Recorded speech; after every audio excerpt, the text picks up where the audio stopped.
Optophobia, the fear of opening one's eyes. This podcast is dedicated to encouraging you, our listeners, to move beyond that fear, to solve riddles they don't want us to unriddle, to investigate supposedly ironclad truths, to unearth evidence buried for so long they believed it would stay buried. Season 2, Deep State. The deep state is real, and it's just that, a 51st state, hidden from the American people and unacknowledged by the federal government, even as it pulls the government's most important levers. How do you hide an entire state? You bury it, deep.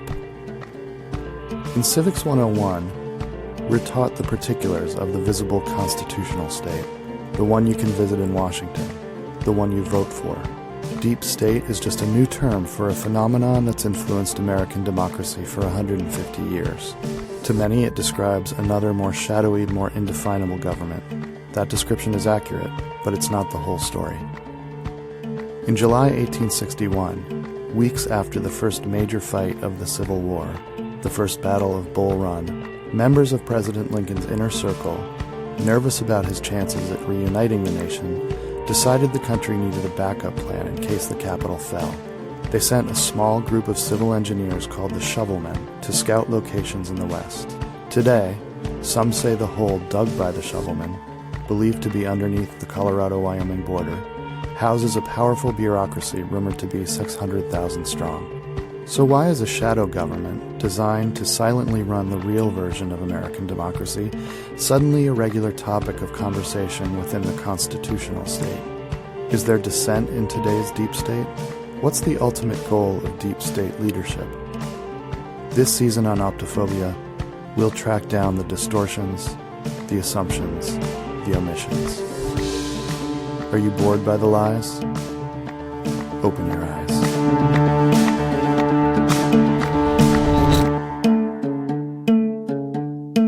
Hi, everybody. I'm your host, Vincent Strudwick. If you listened to our last season, Cagnew Station, you'll know that our big discovery was that the U.S. government had a plan to tunnel through the core of the planet and bring oil, then tourists, through that tunnel from the Middle East to the South Pacific. This week, we'll continue the tunneling through the Earth theme with our guest, who has written on deep state message boards about a sort of class divide among underground peoples. But before we meet our guest, I wanted to just talk a bit about some interesting history that many deep state believers think is the best explanation for how this phenomenon began. We'll be delving into deep state history a lot this season, so I'm not going to belabor it in detail here, but in broad strokes, the idea of a mammoth bunker that would house an alternative U.S. government was first conceived during the Civil War. In July of 1861, the Confederates won the first major fight of the war, the First Battle of Bull Run, just 30 miles west of Washington, D.C. Weeks after that battle, members of President Lincoln's inner circle, who were nervous about his chances at reuniting the nation and about how close Jefferson Davis had come to taking Washington, decided the country needed a backup plan to protect the constitutionally elected government in case the Capitol fell. They secretly raised enough money to send a small group of highly trained civil engineers to scout locations in the West where the true government could relocate if the war turned against the North. That group of engineers called themselves the Shovelmen, and when they found a location they believed had the right variables for an underground bunker, they began to dig. We now know that Lincoln's government never needed the dugout the Shovelmen built, but we also know that the dugout was never abandoned. In fact, it grew, and it houses this phenomenon we're now referring to as the deep state. Some say that 157 years after its first phase of completion, that bunker is an underground metropolis the size of Baltimore. So, as I said, we'll talk a lot more about the deep state history and how it came to be. But this week, I'm here with my regular co-host, YouTube unboxing superstar, Clifford Hanger. Putting a lot of pressure on me. Hey, what's going on, Vincent? Crazy week I had. I got in an argument with the pizza delivery guy at my house. Oh, yeah? Yeah, because life is hard for someone like me. As you know, I'm split. I'm a social democrat, but I argue like a Republican. I'm a donkey in the streets, elephant in the sheets. So the issue was the pizza man came to I guess that's a charge statement, pizza man. It was a pizza delivery person, you know. So the pizza delivery person came to my house, and I stepped outside to take the pizza and also write. I paid with credit card. I was going to write the tip on the receipt. The pen wasn't working, so I had to go back inside my house. But when I went back inside my house, now I'm a Republican. And I was like, why am I tipping this guy? It's not my job to supplement his salary. So I just handed it back to him from the door, and he handed me the pizza, and he got so angry. He was like, what happened to the tip? And I was like, well, why should I? What is it about the door frame that can change you politically back and forth? It's the Vampiro effect that's been studied from Transylvania. So as soon as I step outside my dwelling, I'm now becoming a Democrat. It's like, well, a portal, as it were. Does the house itself matter? Like if you move to No, if I go to a hotel, it's the same thing. If I'm in the hotel room, I'm a Republican. If I leave, I'm a Democrat. What about in the lobby? Lobby, no, I'm a Democrat because it's not in my actual dwelling. Wow. Usually, I don't even leave the house because I'm a Republican. So when they ring the door saying that they're here, I say, well, bring your ass to the door. Like it's called pizza delivery, not pizza. You come and then I come outside and get it. So delivery pizza actually begs another question about you, I think. It sure does. Pizza comes in a box, right? Yeah. Do you get the urge? Like I'll order Domino's knowing that they won't get the order right, and then I'll unbox it and tag Domino's in all my videos on Twitter and stuff. And next thing you know, they're like responding within an hour, like, so sorry. And I'm like, well, yeah, you're sorry. Your product is sorry. And then I do an unboxing video, and voila, you know, oh man, you should see some of the YouTube comments about Domino's. Domino's more like Slobonos, you know, like all kinds of the trolls just attack. Have you ever done an unboxing video in somewhere other than your house? And do you have a different attitude toward what's in the box? Yeah, I've done unboxing videos at my parents' house where I've lost sovereign, so I no longer feel like I'm at home anymore. Right. So I've done unboxing videos there, and when I'm there, I'm usually like, I'll do the same thing, like we'll order pizza, and I'll do an unboxing of Domino's, and I'll be like, they tried their hardest. A lot of these people work hourly, so let's give them a break. Yeah, so I would imagine that people who want you, because you're giant, your I'm YouTube huge. channel's huge. Yeah, I'm huge. I'm a top 10 unboxers on YouTube. I'm also top 25 YouTube channels to watch. I made the 40 under 40 on YouTube. Of unboxing? No, just of channels. Like the 40 people who are under the age of 40. Who are on YouTube, who have the top channels. Big unboxer superstars, companies send them things to unbox, right? Yeah, so I would imagine that if much. I was the company that wanted to send something to you to unbox, I would send my box to your parents' house. Yeah, that's what a lot of companies have been doing. So I got to spend a lot of time at my parents' house, and it's fine. You know, I mean, I don't care. Either way, I'm getting paid and getting free stuff. And, you know, sometimes I'll just either go to my parents or have them mail the boxes to me, and then I'll open them at home, and I will just do my unboxing there. Like a company who thinks like, oh, we're getting a good review because we sent it to his parents. Right. But instead, they get it when I'm at home, and it's not necessarily a bad review. It's just, I would say when I'm in my house and I'm a Republican, it's more accurate. So if you stumbled on this episode and want more background on our season exploring the deep state, you can listen to our first episode or go to our website, optophobia.org, for more context. Unfortunately, our scheduled guest for this week, Jill Zish, a pedicurist at the Crystal File in Lone Jack, Missouri, was unable to join us. Oh, man. Yeah, Jill tried an experimental pedicure called Cuticle Fire on a client last week, and now she's busy doing a community service project. Oh, yeah. And couldn't join us. However, read between the lines there. We were very, very fortunate because we booked a guest who is just amazing. We're very lucky to have her. Martina Kratchlekov is here. Hello. She's visiting the studio from her home in Long Island, New York. Thank you. Oh, Long Island. Okay. Martina, welcome to Optophobia. Thanks for coming. Thank you for having me. It's very special. Well, thanks for being here. Can you tell us a little bit about yourself and what you do in New York City? Well, you already spilled the beans there on Long Island. I grew up in Long Island. My dad was a defense attorney when I was a child, and Learned a lot living in New York. Learned a lot in the subways in New York. I've been working in the subway since I was 16 years old. They don't usually hire a teenager, but I Wow. was very tenacious. You work in the subway in New York. I do. Wow. I do. Wow. I sure do. Dangerous place. What did you do when you were 16 for the subway? Yeah. See, now they won't take an application from a 16-year-old. So you just have to show up, right? You know, they say dress for the job you want. Mm-hmm. Well, I didn't have a uniform, so I just went. I just went every day, and I stood there with the person in the turnstile, you know, and I talked. And it was helpful. I got coffee, and eventually, you know, you keep showing up, they're going to give you something to do. And as I got older, it got to be less of an issue. So I made it to the payroll by the time I was 20. Okay, I'm glad to hear that you did start to get paid because it sounded like free labor. Eventually, you got to pay your dues, you know? I'm not expecting something for free. Yeah, okay, yeah. Would you go to one station, or did you then you got to know the people at that station, or would you try different? Oh, well, you'd be wasting your time spreading it around.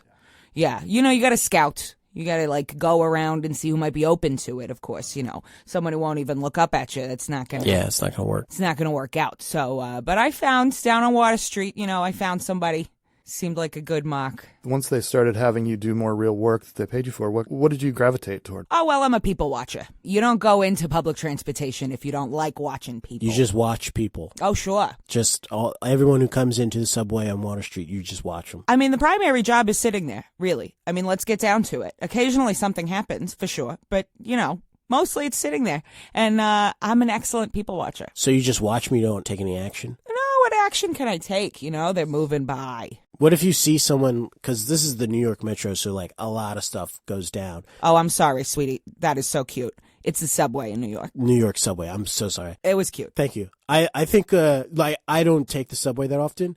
I usually walk or bike. Oh, a walking biker guy. Okay, well, I know your type. Well, I'm just liberal looking out for the environment. My question for you is, like, if you see something happening on the subway, you just don't you don't take any action? You just still watch? Well, sir, let's just get our terms straight here. On the subway, I assume you mean is in a car. I am not in a car. I am in a turnstile.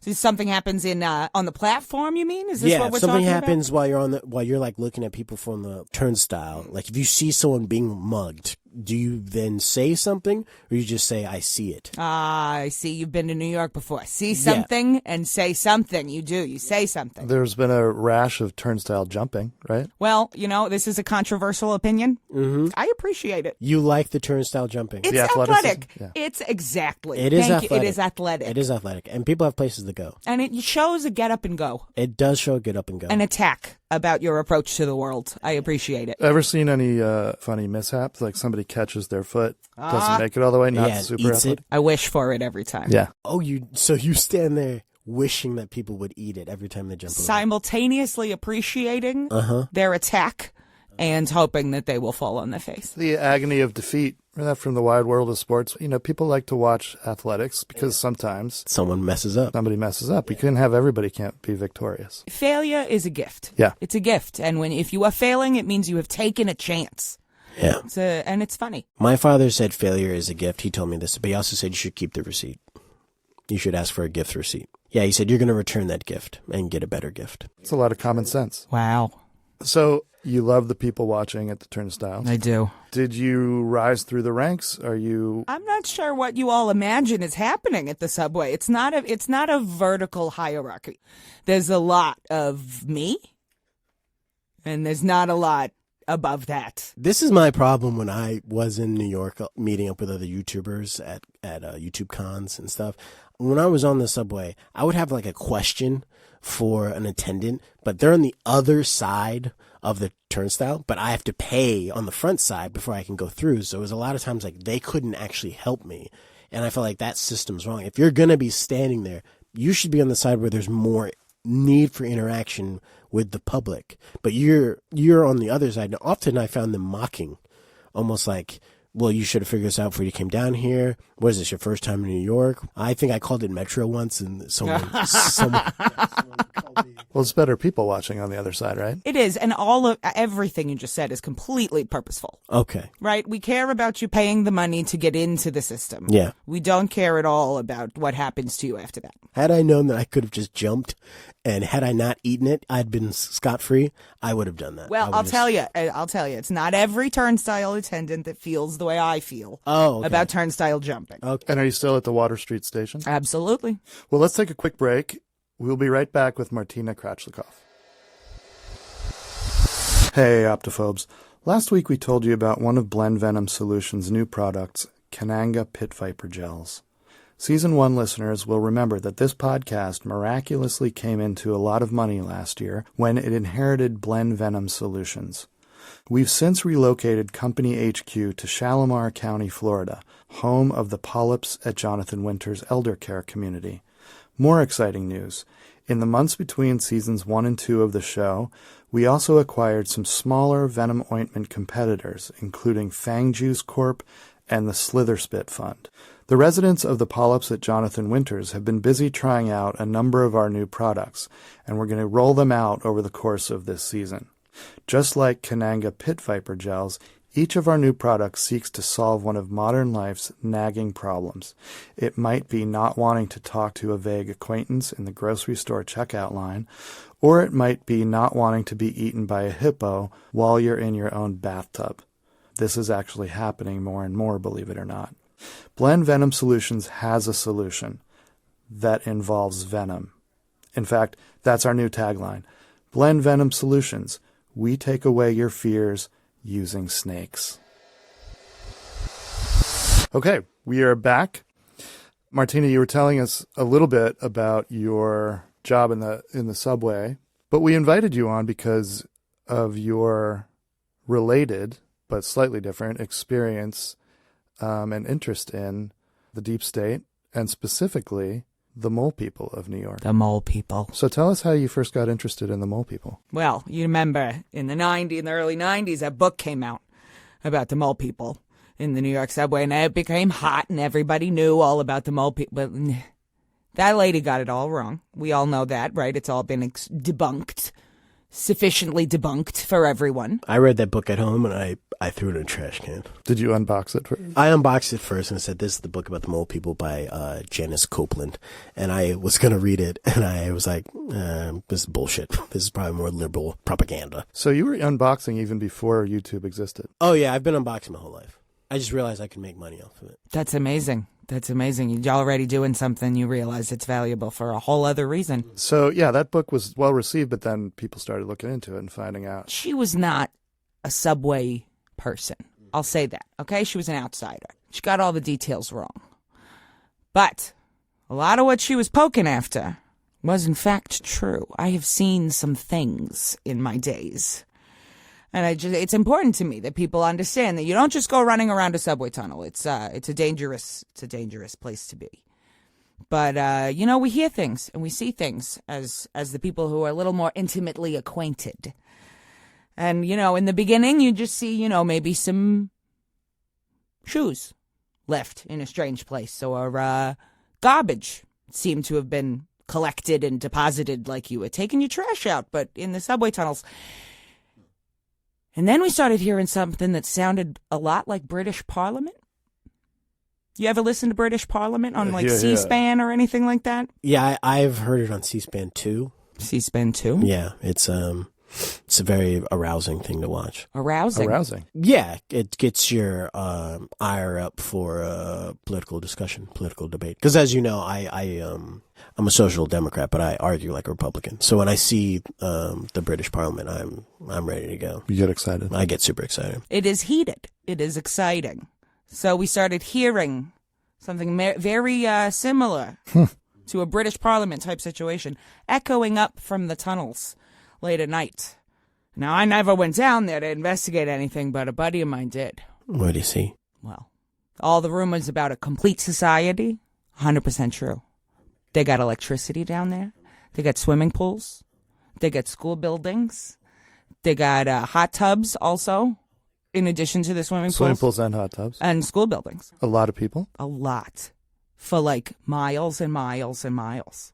Just as far as the eye could say. A whole society. Anyone circumcised? You know, he didn't check, or at least if he did check, he didn't tell me. Oh, okay. One would assume you don't want to run around a subway tunnel with a foreskin. So what were the parliamentary sounds all about? Well, that was the question, was what's happening down there? And that's why Sam went. You know, I told him not to go. It's dangerous. And he went anyway. They had to have a whole system of government. I mean, they got a whole upper echelon of mole people making rules for all the other mole people. Huh. Are there elections? Are there, like, is it that level of organization? It's ranked choice voting, if you can believe it. We got to burn this society. A ranked choice is the worst voting system there is. Now, tell me about why you feel that. It's like the participation badge for voting. It's like, oh, we want to acknowledge this person who was really in last place and didn't get a lot of votes. Like, let's just take who got votes and who didn't. Well, that system's been working forever. Why we got to stop that? Dada, you'd have to ask the mole people. They chose ranked choice voting. So, Martina, did you get any insight, or did your friend get any insight into how the kind of class divide happens in the tunnels? You're not living underground because life was easy before, right? Y'all remember Futurama? Remember it. I'm still watching it. Pretty much exactly like that. Oh, It's okay. a highly mutated World. group of people. Yeah. Right? And so it's the mutations that decide, are you on the top or are you on the bottom? It's a caste system. Brutal. Super brutal, yeah. Super brutal. So you can't graduate into the elite from... You're born into wherever you You're are. either... Well, unfortunately, there's a lot of, apparently, a lot of people who try to, change the mutations to attain a more desirable mutation. It's very sad. It's very sad. You know, you dive back into the pool of mutating chemicals. You know, I don't know. I'm not a scientist. Okay. To try to get a mutation that's more advantageous is very sad. Are there patterns in the mutations that sort of mark the elite? I mean, is it sort of like anybody with a mutation from the waist up is in the elite and the waist down is, or something like that? That's very interesting you would say that. It's almost exactly correct. You might actually be part mole person somewhere in your soul. Holy and not crap, know it. Vincent. Yes, forehead mutations are highly prized. The rounder the better. And, fingertip, foot mutations, oh my God, Forehead? looked down upon. Like circular foreheads or Yes. some sort of A thing? protuberance would be highly desirable. So they're taking the skin off of the forehead? Who's taking the skin? What? What do you mean by the marking, the protuberance? Like they're taking something off the forehead, or there is a protuberance? There is a mutated protuberance of skin and bone, and sinew, probably blood and capillaries as well. Okay, from the forehead. From the forehead. It's like a crown. I think that's what it is. I've always assumed that it was because it's like a crown. And maybe more visible. Immediately recognizable, right? It's cold down there sometimes. So if your mutations are on your hands, you're wearing mittens. Yeah. No one even You can't knows see that. how to treat you. On your head. There's no hat that can fit that. My assumption was that this class divide would also have some sort of hygienic divide. Like when you are in the elite class, even of a tunnel people, you might be cleaner in some way. Well, you get the higher up tunnel. Because as you might imagine, underground, liquids, they drip. They go from the higher levels to the lower levels. So in the higher levels, you got less muck. You got less wastewater collecting around, making a suitable habitat for gross things.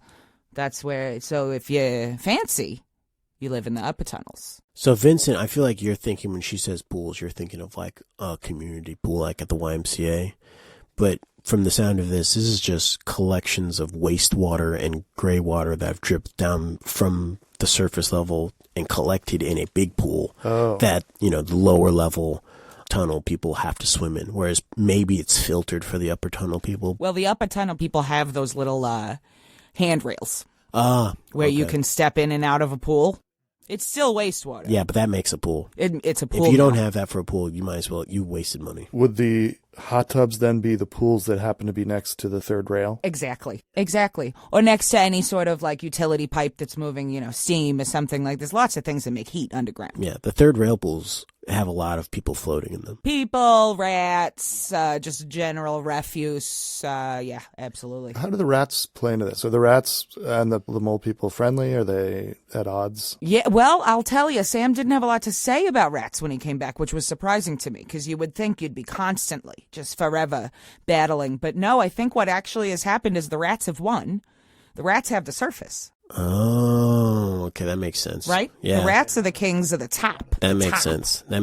They don't want to go back down. What for? When anything's going bad, you've seen those videos on YouTube of like, there's a flood coming and rats leave the subway. Exactly. And they're like, we're too good to die down here with the mole people. And, based on what I know about rats, I think they'd be disgusted by a caste system. A rat's not going to live in a caste system. No. A rat is about equality and freedom, if anything else. Yeah, super libertarian. Yeah. So how does the mole hierarchy, how do you connect that back to the deep state? Well, as soon as I heard about all of this out in the West, Yeah. I knew immediately. Who else would dig up some old, forgotten underground structure and turn it into a seat of power? The elite moles. Holy crap. That would explain why they'd ship me out, because I'm not an elite mole. I know we're asking a lot of questions of Sam in his one trip. Well, we go back to Sam's initial trip, but once you know some things, you can start to intuit a lot more from what you hear and see just coming up. There must have been some sort of mission of the elite mole people out of the tunnels across land and then back down into the earth once they hit the West. Well, you would think that. You would. You would think, how could you get underground all the way from New York out to the western fields and lands?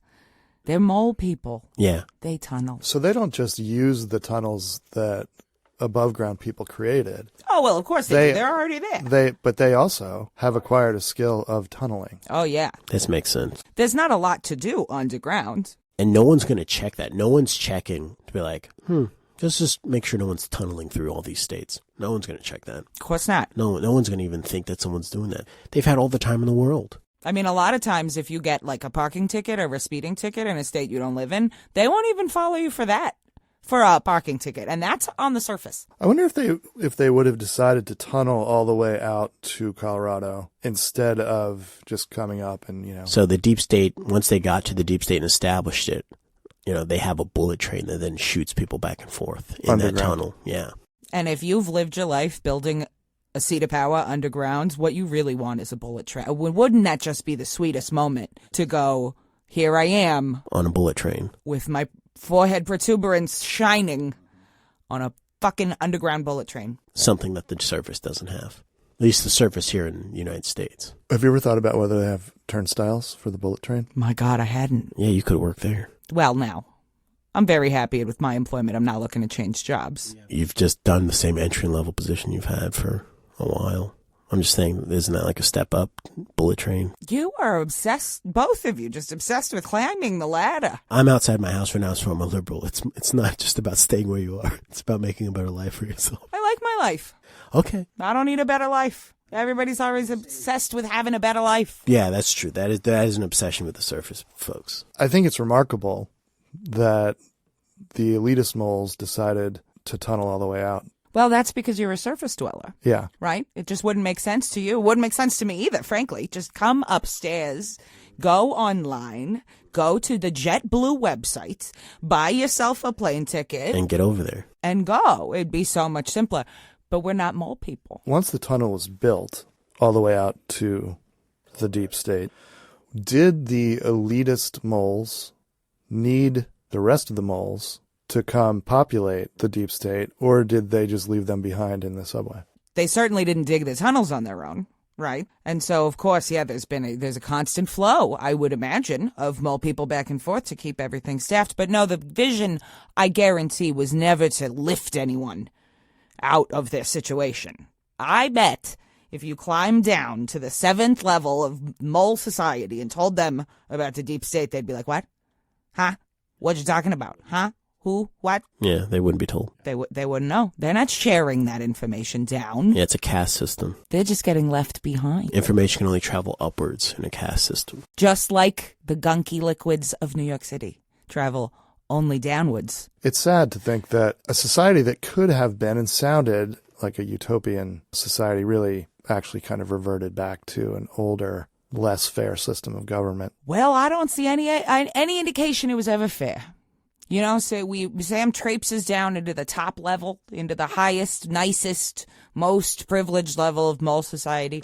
It was always building towards that. It was always building towards the people who take power, making life better for themselves and worse for everyone else. It's like wherever you start a civilization, there's those people who somehow find a way to like make it worse for everyone else who has less. It's a sad, but maybe very realistic place to end the show. I have a question before we end. Yeah. Would you say that this underground system is ultra structured, like ultra crazy? It is definitely ultra. Okay, so I just want to put that together. Martina Kratchlekov, MK, ultra. All right, keep going. That was clever. That was very clever.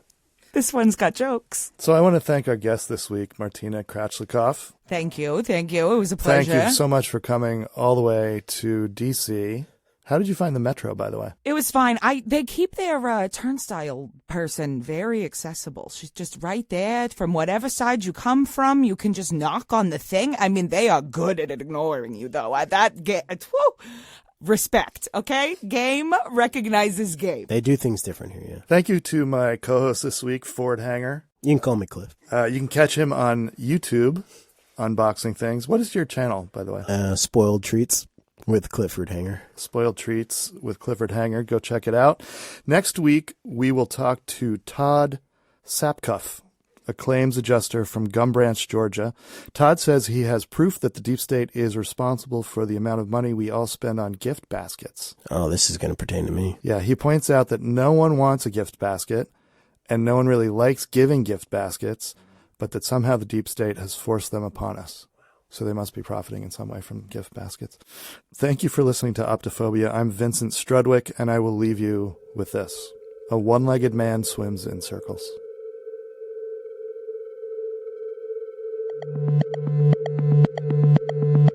If you've got theories about what the deep state really wants, we'd like to hear them. You can find us on our website at optophobia.org or on Twitter, Instagram, and Facebook at Optophobes. And please subscribe on Apple Podcasts, Spotify, and Google Podcasts. Thank you to Molly Graham, who played Martina Kratchlekov. Molly performs around D.C. in iMusical and The Quitters. You can also catch her on stage with Story District.